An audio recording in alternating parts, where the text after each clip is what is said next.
Hello fellow YouTubers, Bear Prepper here. Today we're going to make some Gouda with powdered milk.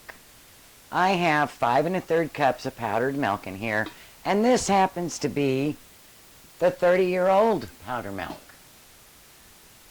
So we're going to try that and see if it still works 30 years later. To this I'm going to add 2 gallons of water. I figure if I'm going to be making Gouda, since it takes 12 weeks to finish, I might as well make a huge batch of it. And then after it's done its resting and hardening, we'll wax it and let it sit. It's a bit of a long process, but I'll take you through it. And you know, when SHTF happens, who says you can't eat like kings? You just have to be prepared. Now the ingredients we need for this are powdered milk, water. I'm also using whipping cream to make a little richer cheese, but you can do it without the whipping cream. This is shelf stable. It's Gossner's. If you've never seen it before, you can order it online. I love this. This happens to be, oh, let's see, a year past a year and a half past its expiration. It says January 8th, 2012, and I'll show you how good it still is. You know, the FDA gets involved and they always want to reduce the shelf life of everything. We're going to use our whip in here, I think, to get this milk to mix up. So let me get back to you when I get my whisk out. Have you ever heard the saying, go big or go home? Yeah, these are big tools. I like them because they take a little less strength when you're dealing with large items. It is best to use stainless steel to make cheeses in. So once you get this mixed up, add your 2nd gallon of water.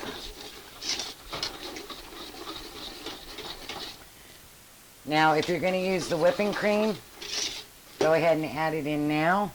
And I open up the box and flatten it out so that I can squish it all up, because otherwise the heavy cream will rise to the top and you end up losing some. Oh, you're wondering, I didn't smell it first. Do I need to throw it out? Well, here, let's smell it first. Smells good to me. I just used some the other day, so I know they're good. But always check your food storage items before you use it, just in case. You would hate to go through all this trouble for 12 weeks and find out you used bad food. So let's pour in our 2nd gallon.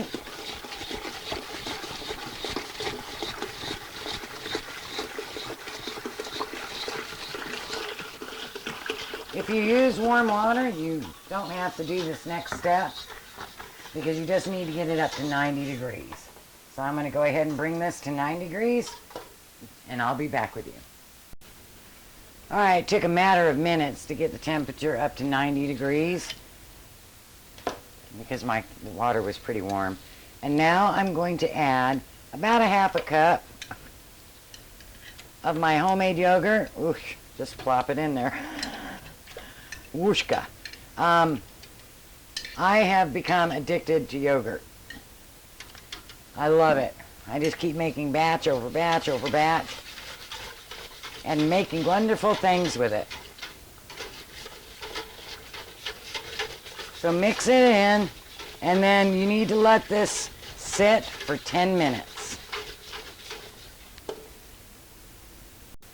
After 10 minutes, you're going to add your calcium chloride, and I'm going to add a 1/2 teaspoon. It's a 1/4 teaspoon per gallon. And this time we're going to use liquid instead of the granules. So you can buy both. You have the liquid calcium chloride or the powdered calcium chloride. Well, granules. It's not really a powder. Stir it. Wait 1 minute.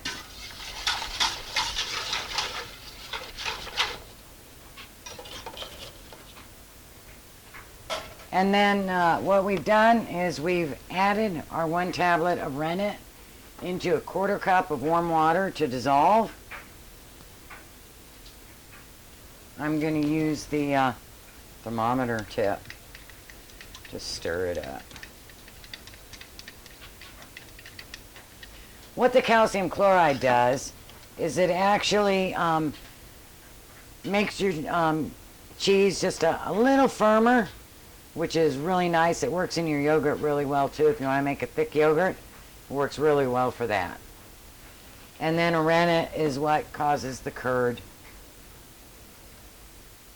to turn into cheese rather than a soft cheese. It makes it a firmer cheese. Now we're going to use our spoon and we're going to stir this up. And we're just going to stir it for a minute or so. And now we're going to cover and let this sit for 1 to 2 hours.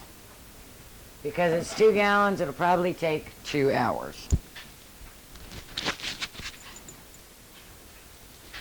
Now I'll be back. Alright, we're back. It's been 2 hours. Whoa! Let's see if I can drop the knife. Get the longest knife you can, because this curd is a lot if you're going to do what I did. Now we're going to cut the curd. Now, like I've showed in my other videos, you want to cut one direction, then the other direction, and then sideways. You want to make inch to half-inch slices.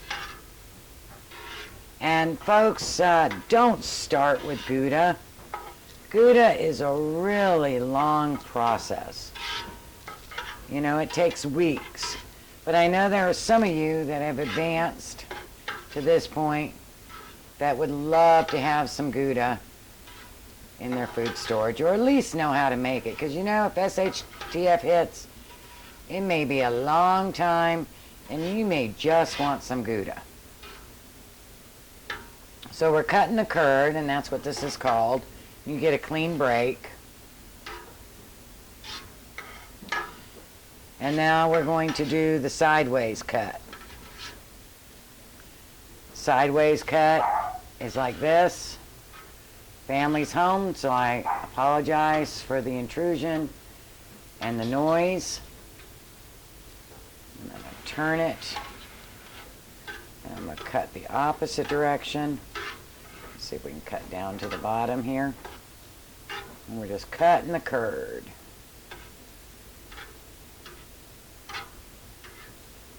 Now once you've cut this curd, you want to give it 30 minutes to sit and settle in the whey. And don't forget, don't throw out your whey. Use that to make your ricotta. Let's give it 30 minutes.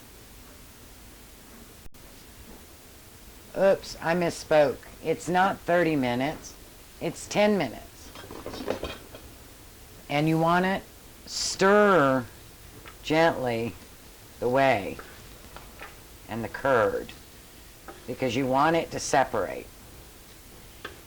You know, if I didn't have this stuff written down, I would never remember it, because it is such a long process. And if you find some as you're stirring that didn't get cut, by all means, cut them.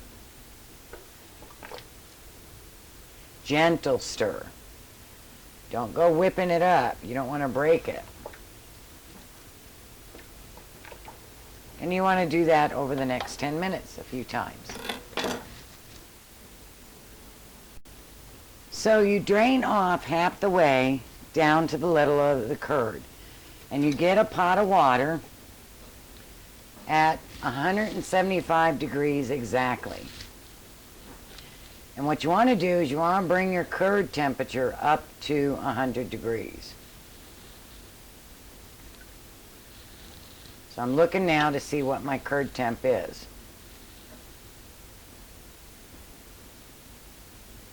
Huh.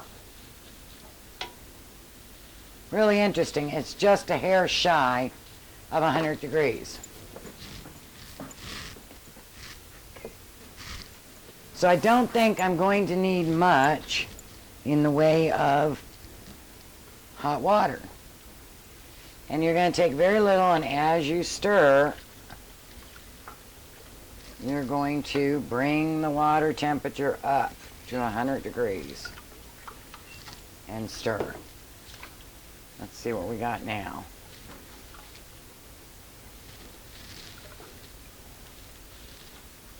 And we have 100 degrees.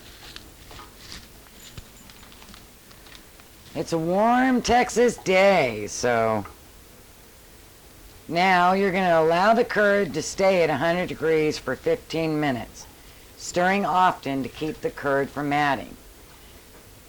I really don't think mine is going to come down from 100 much, but if it does, you can put your pan in a sink full of warm water, hot water. I've got mine at about 110, and that'll keep it, you can keep that temperature up. So you want to do that for 15 minutes and keep stirring. I'm doing my final stir. It's been 15 minutes. And what I'm going to do now is I'm going to let it settle for 30 minutes. Let me back out so you can see. I've got it in a pot of water, or a sink full of water, should I say, and my temperature is 110 degrees. To keep that at 100 degrees for 30 minutes. And you're not going to stir it or touch it. So far, this is the amount of whey I've got. This is a half-gallon container. It is going to make some beautiful ricotta. If it was an SHTF situation, you would go ahead and use it, make your whatever you were going to make with ricotta, and hopefully be able to keep it for a couple days. I'll get back to you in 30 minutes. Okay, so we're back. It's been sitting for 30 minutes, and as you can see, the curd has really shrunk and settled, which is what you want. I'm going to just stir it one last time so it doesn't stick to the bottom. See how it's kind of started to clump together? I wasn't stirring it enough. You don't want that to happen. You can be a little harder stirring it now because they've already shrunk. And it will only break them apart where they were already cut. Now we're going to strain it in our cheesecloth. So there you have the strainer, and I have butter muslin in here. And so this is going to be a really fast process. I have to put it in here, and then I have to put it in my molds. And since I have 2 molds, I'm going to need to do this twice. So I'm going to pour some out, get enough of what I think is enough to put in a mold. And save your whey, folks.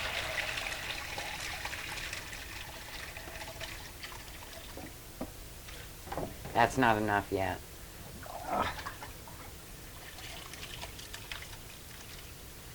And you kind of got to move fast on this because as your curd cools, it hardens.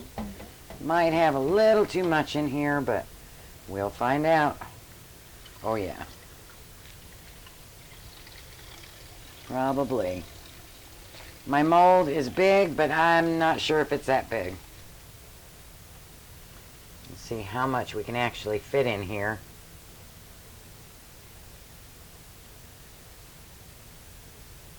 These molds you can pick up in any cheese making place, but all it is something the shape of the cheese you want with holes drilled in the side so that the whey comes out. So you can get a wood box, anything. Yeah, there's way too much curd. Can't see. Alrighty. So now what we're going to do is I am going to spin it here. And we're going to put a 20-pound weight on this, and it'll slowly shrink. I have one more here that's a lot taller. Hopefully the rest of the curd will fit into this one.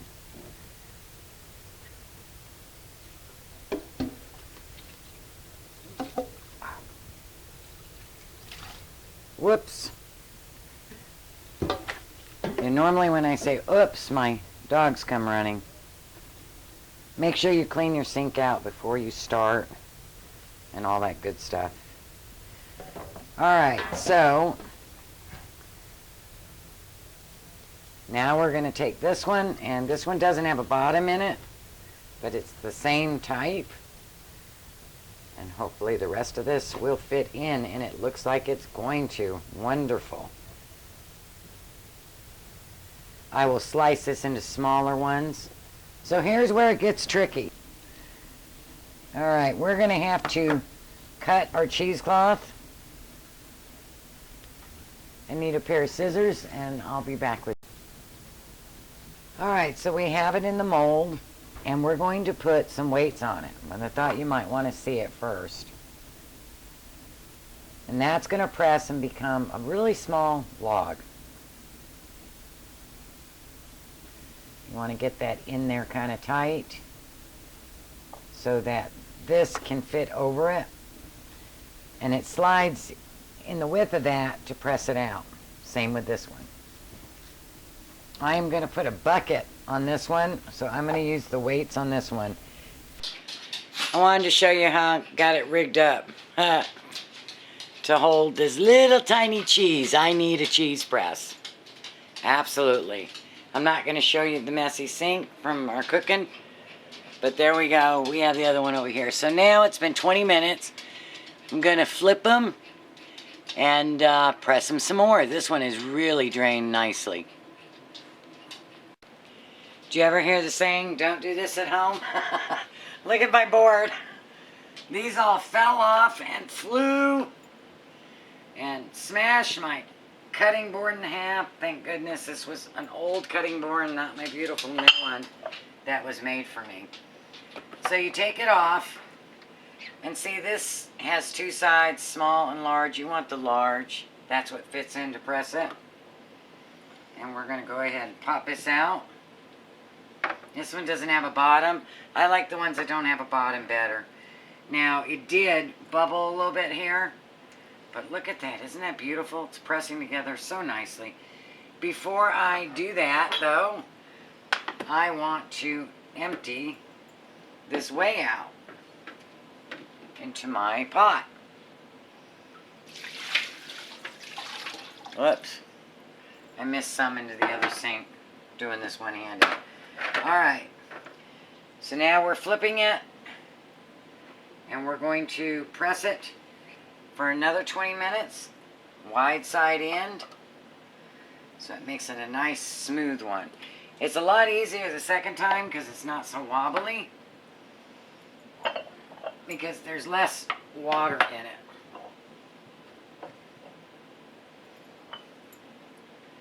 20 pounds of pressure for 20 minutes. Don't get rid of your old weights. I wanted to show you how pretty and smooth that is. Isn't that gorgeous? It's going to be a beautiful block of cheese. So there we go. We have it weighted under a bucket. Boy, is this delicate balancing act. But that's all you need to do. 20 minutes. It's the next morning. You unmold the cheese from the cheesecloth and you put it in the mold for 8 hours. And there's the other one. Now I did take a knife and cut off the edges and tops so that it would be a smoother cheese. This cheese I'm going to let age for the rest of the time as it's supposed to, but I'm not going to wax it or anything, just this cheese. So there we go. We let it sit for 8 hours and then we're going to put it in the salt brine. I almost forgot to show you how to make the brine.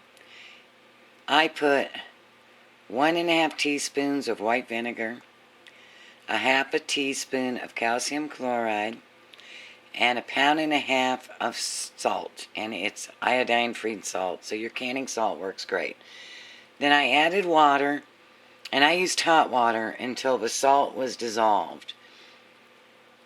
And you're going to have to add at least a quart, probably closer to 1.5 quarts for that much salt. And just keep stirring it in the warm water and adding water until all the salt is dissolved, a little water at a time.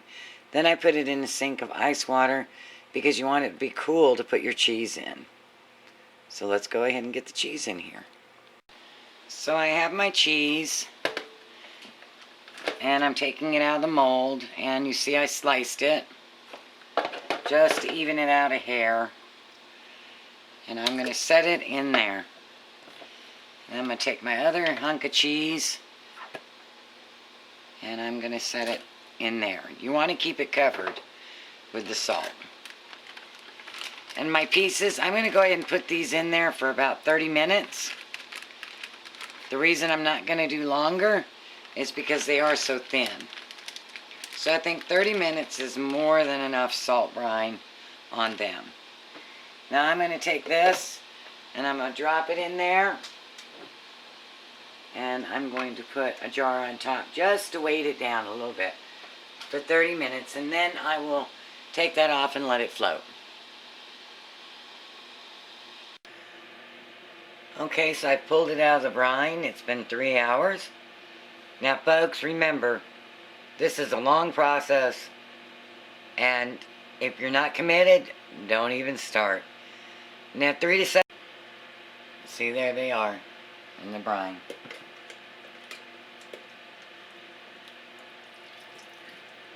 It's really amazing because this one was probably 3 times the size. And now look at it. It's a nice hard cheese.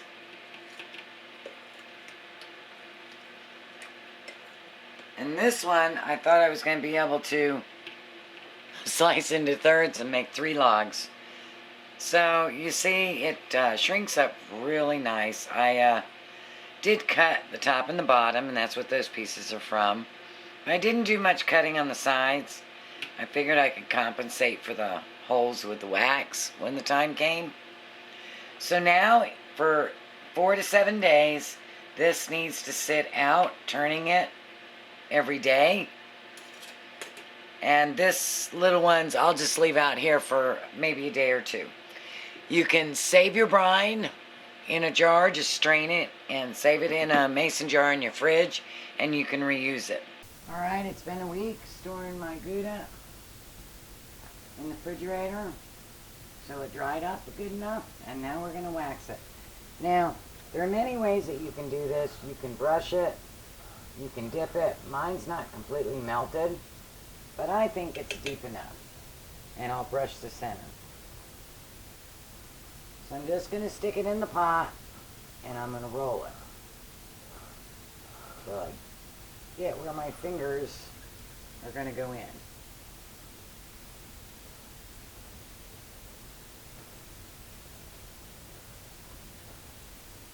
Let that cool.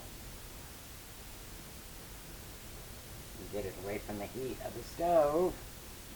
Isn't that pretty? Now I'm going to take the other side and dip it. Make sure I get it all.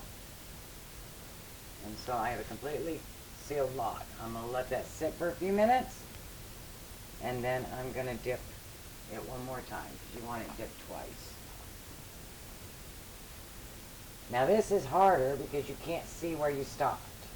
Okay? See, I got a lump of wax right there, a bubble.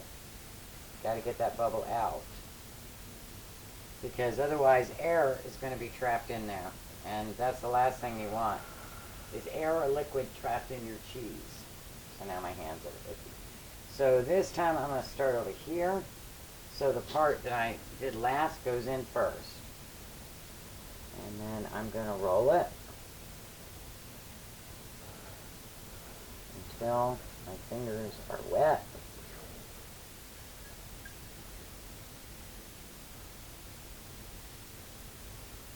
Kept it in there a little too long.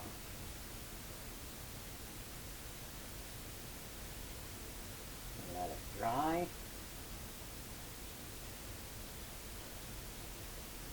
Battery's high. Hope you get to see the rest of it. And dip it in again. And voila. I hope you give Gouda a try. We're going to let this sit on the shelf and age for a couple months before we slice it up. Hello fellow YouTubers, Bear Prepper here. Today we're going to make tomato basil Gouda pizza with my homemade Gouda. I just took the pizza dough out of the freezer, and I'm going to put it in a bowl, and that is my Gouda. Oh, and I just finished bottling up my strawberry raspberry wine. We'll taste it later. So I melted 2 tablespoons of butter and let it cool down, and I rolled my frozen dough in it. I'm going to take the saran wrap that I had my dough wrapped in, And I'm going to cover it with it until it rises. Probably take an hour to thaw and an hour to rise. And I'll let you know when we're done. So I have all my ingredients together except my Gouda. And the Gouda, we're going to have to cut it in half and peel off the wax. And I'll show you that in a minute. Let's go ahead and get this pizza assembled because the Gouda is the last thing. We're going to drizzle some olive oil across it. And then we're going to lay on some onions.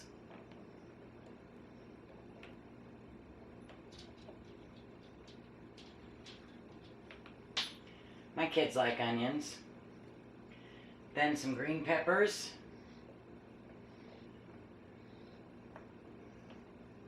And this is the pizza dough that was frozen.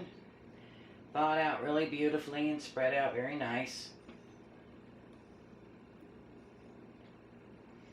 My daughter's probably going to be disappointed, but I'm not putting mushrooms on this one. Then we're going to lay some basil out. It'll really season the dough really nicely. And then we're going to take tomatoes drained. And fresh ones are better. But of course, you guys know I didn't get any tomatoes this year. So all I have is my canned ones. I just chopped them up. And then I put them in a little strainer here to drain them.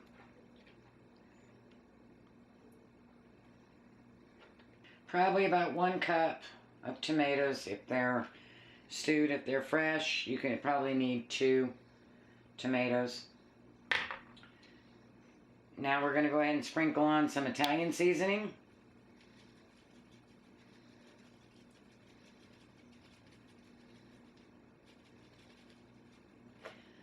A little bit of salt, not much. Some pepper.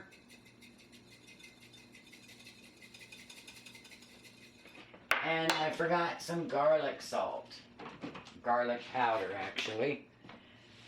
Because we all love garlic powder. Alright, so now that that is ready, we're going to set that aside. And we're going to cut our Gouda. Let's cut it in half here. Oh, beautiful. Look at that. And then you just peel off the wax. I'm trying to make sure that you're in the... I'm in the video here, and it peels right off. Save this wax. Wash it really good. You can reuse it. Now we're going to take the knife, and we're just going to slice it up.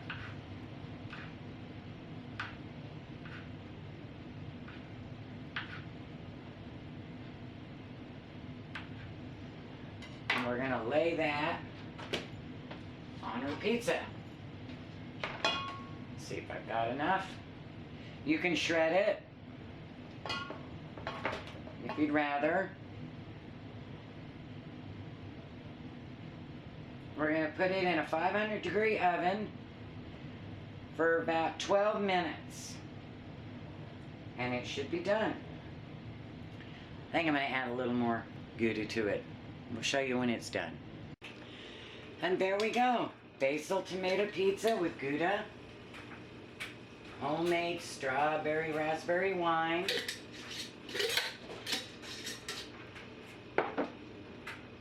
I tasted this Gouda. Oh, it is so good.